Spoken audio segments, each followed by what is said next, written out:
May hapon kaninyong tanan. This is group 3. Nanong importante man ang kapital? Ha? Kapital? Ang kapital kasi ay nabubuo sa ibang produkto. So, bubuo ito sa ay tulad ng kalakal at iba pa. Merong kalakal, meron tayong nabubuo na mga mekanika na nakapabilis na ng paggawa ng trabaho. Real or pocket? Oy, pre, ano ang entrepreneur? Uy, ang entrepreneur sa iyo na kayo. Uy, gabasi na siya sa imong kung o imong makaya o imong kagustuhan para lang magsimula ni siya sa negosyo. Nganong negosyo? Kay para madatuta o makatayo og dako nga balay para maglinya ang tanan nga mga kotse nga mga branded. Real or pocket? Tanungan ngayon, magsisimula. Ganang mulay kalakal, sir. Amin sila magbuwag-buwarta, sir. Ako ang Walang buwan. kaganina, ingon ko nga kalakal kay gikan sa iba't ibang produkto. Magkuhan mo namin produkto. Dinibaligya na mo para ipalit na mo kalakal. Kanya, ang kulay mo palit sa iyong produkto nga nahimo. Pusang presyo para na mo palit. Unya, kung mangutana ka, kung isa man ang mo palit inana nga produkto, siyempre ka na panginahanglan.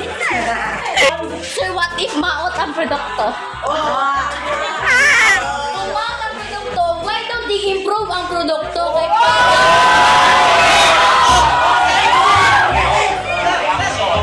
From the participants, yes, sir. Saan na lang yung my question is Okay, meron ka. Wait, simple ra. Oy, huwag tayo Simple. muli, ha? Wait lang, simple ra ha. Mag-hire me o maayo mag-calculate para mag-work sa mga negotiation para kami ang may benefit para sa makuha namo nga yung servisyo. Okay, napakagaling naman ang pagdepensa. Sa katanungan, meron pa, yes, sir. Yes. Paano nyo gagamitin ang inyong kapital? For example, 5552 na sir.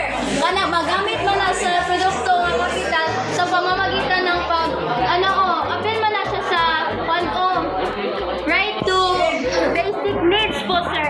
Apel na siya sa right to basic needs kay kinahanglan po nato na. Kung ibase nato sa capital po, for example, kung magnegosyo ta sir unya, puro mga kind of goods ang amo ang gibaligya, why don't i-lower na muna para daghan na mo balit po sir. Okay. There you have it now. Are you satisfied? Meron mo. Ano niya, pag matuloy niyong paggawa ng produkto, isisirain naman namin kayo.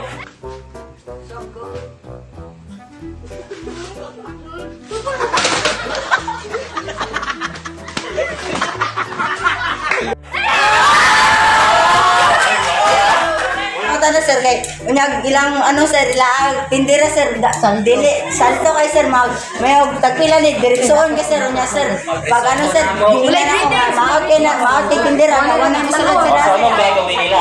Sa kanila second chance?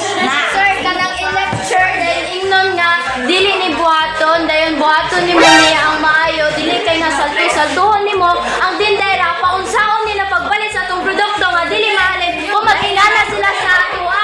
Yes! Okay! Yun ang argumento. Sir, bawang sa nila mga panindot nilang produkto, sir. Kung bad record na sila, sir. Paano ninyo lilinisin ang pangalan ninyo bilang napakagaling na negosyante kung nanay record karon? Kanang i-change na mo amo ang way of pag-handle sa amo ang mga mga traders po. Dayon kung Okay? para mas ma-improve, i-enhance nila ilang sarili sa pag-communicate sa ilang para po sa mga daghan mahalin. Okay, communication is important, di ba? So magkakaroon ng tulong, yun ba? Mga stakeholders kung paano ang mga diskarte. Hey, thank you so much now. You are excused already. Hey, palakpakan natin ang victory.